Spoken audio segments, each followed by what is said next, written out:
नमस्कार दोस्तों, स्वागत है आपका क्रेजी क्रिप्टो मिंटू में। आज जो है आपके देखिए सारे के सारे मीम कॉइन्स जितने भी टेलीग्राम पर या जो अपना कमेंट सेक्शन है वहाँ पर जितने भी कमेंट हैं सब के सब मीम कॉइन्स के लिए। कोई भी फंडामेंटल की बात ना करना चाहता है और ना शायद इस टाइम पे सुनना चाहता है, क्योंकि फंडामेंटल कॉइन्स में शायद उनको अभी कुछ ज़्यादा कुछ नज़र आ नहीं रहा, तो इसलिए वो फंडामेंटल के बारे में ज़्यादा बात भी नहीं करना चाहते। सब जो है मीम कॉइन्स के लिए ही अभी बात करना चाहते हैं, मीम कॉइन्स के बारे में पूछना चाहते हैं कि आखिर क्या चल रहा है और क्या चलना चाहिए या क्या करना चाहिए। तो देखो, मैंने आपको पहले भी बोला है कि ये कहते हैं चले तो चांद तक, ना चले तो शाम तक।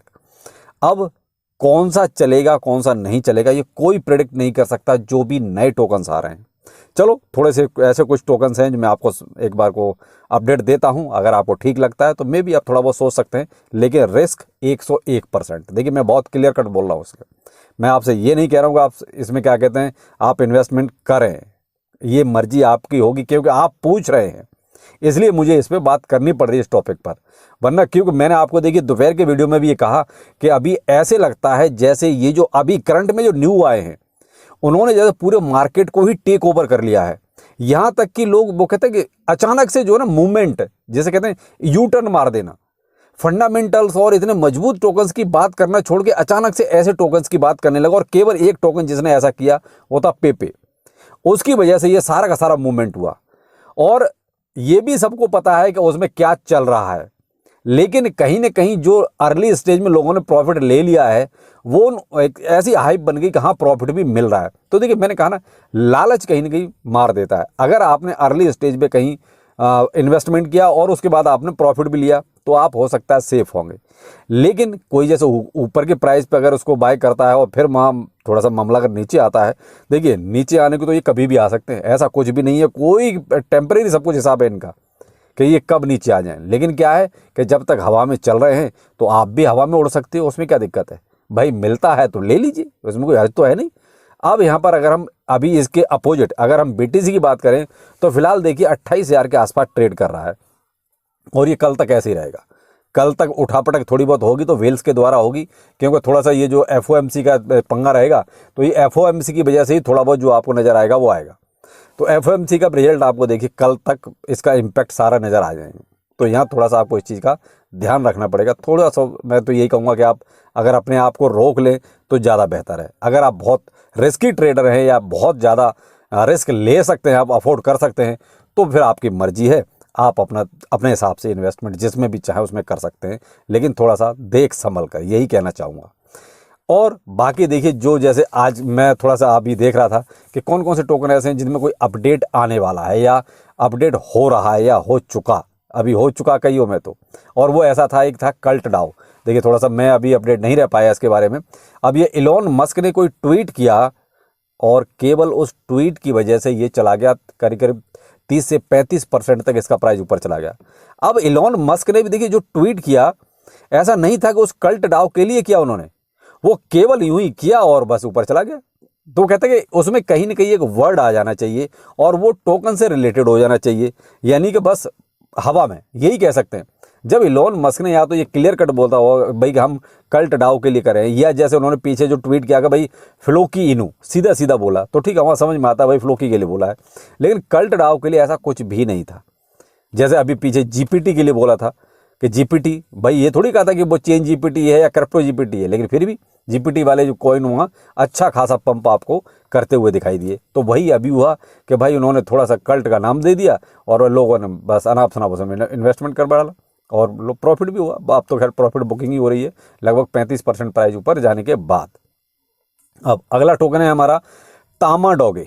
देखिए, तामा डोगे भी आपका लगभग 16 से 18% तक का अप ट्रेंड हो चुका है, यानी इस 24 घंटे में। और इनका एक आजकल ट्वीट चल रहा है कि कोई बहुत ही जल्दी कोई बिग अनाउंसमेंट करने वाले हैं। अब ये बिग अनाउंसमेंट क्या होगा ये नहीं कह सकते। देखिए सब बिग अनाउंसमेंट अब जब ये करेंगे तभी होगा, लेकिन आजकल मैंने कहा देखिए ऐसे टोकन्स में एक बाहर सी चल रही है, एक रैली टाइप की चल रही है सब में, तो ये कब वो कहता है हवा निकल जाए ये भी नहीं कह सकते। तो अभी फिलहाल एक रैली चल रही है तो आप देख सकते हैं भाई, लेकिन मेरी तरफ से भाई ये बिल्कुल भी नहीं सजेशन है कि आप इनमें लगाएं। आप रिस्क लीजिए अगर ले सकते हैं तो, ये पूरा 100% कहता है रिस्क का खेल है। कुछ मिल गया तो बहुत अच्छा, नहीं मिल गया तो आप इसके लिए मत उदास होना कि भाई मेरा पैसा चला गया। बिल्कुल, ये 100% रिस्क वाले सारे टोकन हैं।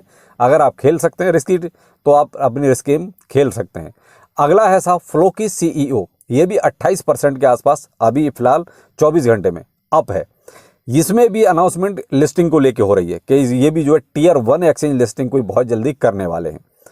तो अब इसमें भी कुछ होगा, कब होगा देखिए, अभी ये कोई डेट फाइनल नहीं है, तो मैं आपको ये नहीं कह सकता कि कौन सी डेट होगी। ऐसे ही तामा डोगे में जो है डेट कोई फिक्स नहीं है कि वो भी ये अनाउंसमेंट जो करने वाले हैं कब तक करेंगे या वो अनाउंसमेंट क्या होगी, ये वक्त बताएगा। लेकिन हो सकता है जो अभी जैसे सभी में कोई भी मीम कोइन आ रहा है जो नई रिसेंटली जो पुराने अपने शिबा इनू जैसे हो गया या बेबी डॉज हो गया या और जो भी हैं उनमें कोई मतलब नहीं है, वो जैसे हैं वैसे ही पड़े हुए हैं। अब अगला है जैसे ऑगी, OGGY इनू, ऑगी इनू, ये कुछ अलग ही है। ये भी ये मान लीजिए लगभग आपके 6-7 दिन में 2000% का प्राइस इसका ऊपर चला गया।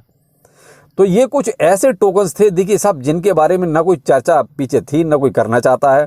अचानक ऐसा हुआ है कि साहब सबकी जबान पे चढ़ गए हैं कि साहब ये मीम कॉइन्स हैं, अच्छा प्रॉफिट दे रहे हैं। एक बार ऐसा लग रहा है जैसे मार्केट को इन्होंने टेक ओवर ही कर लिया है। तो मैंने आपसे पहले ही स्टार्टिंग में कहा कि आजकल आदमी BTC और अल्ट कॉइन्स की बात नहीं करता, और ये मीम कॉइन्स के आप वीडियो भी अक्सर देखिए, आप वीडियो भी आपको ये मिल जाएंगे आजकल इन्हीं टोकन्स के। इसीलिए क्योंकि इनमें चल रहा है कुछ, और इसी वजह से इनमें देखिए ट्रेडिंग वॉल्यूम भी आ रहा है। आप पेपे में ये मान लीजिए डॉज कॉइन और आपका शिबा इनू दोनों के ट्रेडिंग वॉल्यूम को ये क्रॉस कर गया है। अब आप ये मान लीजिए इसके पास तो अभी वो कम्युनिटी भी नहीं है पेपे के पास, और जबकि डॉज कॉइन की कम्युनिटी भी ठीक ठाक है और आपकी शिबा इनू की कम्युनिटी भी देखिए बहुत अच्छी है। उसके बाद भी पेपे ने इन दोनों के ट्रेडिंग वॉल्यूम को सरपास कर दिया है। तो कहीं ना कहीं वो कहते हैं लोग अचानक से डाइवर्ट हो गए। और अब होगा क्या, बहुत से ऐसे अब नए टोकन्स आएंगे। क्यों, सबको ये मालूम पड़ गया, टेक्निक मिल गई। एक पेपे ने क्या करा, एक टेक्निक दे दी सबको कि कैसे अपने आप को हिट करना है। तो वो हिट करेंगे तो कहीं ना कहीं देखिए थोड़ा बहुत पंप भी करेंगे। पंप करेंगे तो अगर आप थोड़े होशियार टाइप के इंसान हैं तो आप प्रॉफिट अच्छा बना भी सकते हैं। मैं ये नहीं कहता कि प्रॉफिट नहीं बनेगा, बनता है, प्रॉफिट अच्छा बनता है, लेकिन बनाने वाला होना चाहिए। लेकिन होता क्या है, हमारी थोड़ी उम्मीदें ज़्यादा रहती हैं। कौन सी, करोड़पति वाली। अब समस्या वही है कि देखिए हर एक टोकन करोड़पति नहीं बनाता, आपको प्रॉफिट हर एक टोकन देता है। ये थोड़ा सा समझने की कोशिश कीजिए, हर एक टोकन करोड़पति नहीं बनाता है, लेकिन प्रॉफिट हर एक देता है। तो आप पहले जो प्रॉफिट वाला सेक्शन है ना, उसको जरूर अपनाएं कि प्रॉफिट हर एक से लें। करोड़पति तो देखिए लक बाई चांस वाली बात है, ऐसा टोकन कोई आपको करोड़पति बना दे तो बहुत अच्छी बात है, उसमें तो कोई दिक्कत ही नहीं। लेकिन वो लक बाई चांस वाली बात आती है, तो आप वहाँ पर थोड़ा सा इस चीज़ को समझ के चलें। तो देखिए ये कुछ टोकन्स ऐसे थे जो अभी फ़िलहाल चल रहे हैं मार्केट में, और एक हाइप बनी हुई है। और भी आएंगे, ऐसा नहीं कि नहीं आएंगे, और भी आएंगे। तो जो जो आते जाएंगे मैं आपको देखिए सजेस्ट तो करता जाऊँगा, मैं आपको उनके बारे में बताता जाऊँगा। लेकिन मैं आपको फिर भी वही कहूँगा कि पैसा वही इन्वेस्ट करना जो आप हमेशा के लिए भूल सकते हैं, यानी जो आपको कभी ज़रूरत ना पड़े। तो ऐसे पैसे को आप ऐसे इनमें थोड़ा बहुत आप इन्वेस्टमेंट कर सकते हैं। लेकिन जो ज़रूरत का है उसमें मैं नहीं कहूँगा कि आप इसमें एक भी पैसा लगाएं, क्योंकि 101% रिस्क है। ये चीज़ हमेशा अपने दिलो दिमाग में बिठा लीजिए। मिलेगा तो बहुत अच्छा प्रॉफिट मिलेगा, वरना ले जाएंगे ये तो जड़ से ले जाएंगे, जीरो कर जाएंगे। तो इस चीज़ का हमेशा ध्यान में रखिएगा। और देखिए साहब इसमें कोई फंडामेंटल नहीं, कोई यूज केस नहीं, केवल और केवल फोमो में ये सब हवा में चल रहे हैं, उसका फ़ायदा आप भी उठाइए। सीधा सा सिद्धांत यही है। और आगे जो भी इस तरह के टोकन आते हैं मैं आपको एक तरह से उनकी इन्फॉर्मेशन देता जाऊंगा। तो चलिए फिर मिलते हैं, नमस्कार।